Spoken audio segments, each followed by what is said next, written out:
other aspects of the auditorium that we wanted, which was the build rooms and all that other storage rooms. So it'll be basically in the overall size of the structure being reduced. That does allow us to reduce that figure by $1 million. There's one that was a little bit more contentious, where we can take some more money out of that if we do not need to build a overpass between the middle school and the auditorium itself.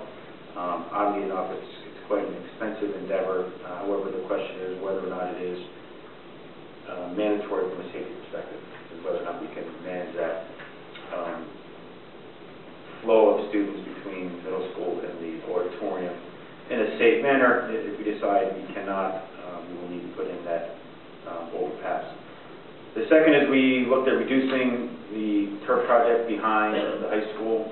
So instead of turfing that total area, we're going to look at turfing 2/3 of it. It still brings us 2 fields for the fall season, and then we'll have a full-on baseball field and softball field for the spring.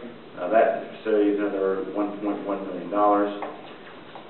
We are looking at eliminating the class build at Southern Boulevard.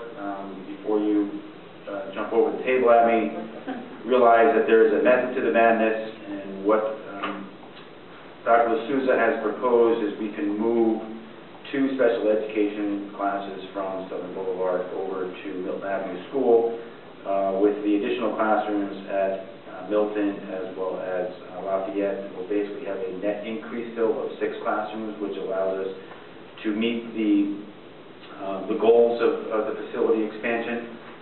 That saves us another $1.48 million.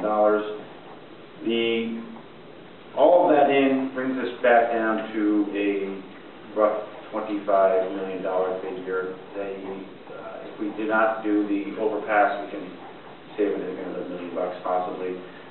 The net figure at that point is still to be adjusted. So even though at that point we still do a 25 headline figure for a referendum, once we take in debt service awards from the state, the actual net figure to the taxpayer and downs will be not significantly lower, but below that $25 million figure.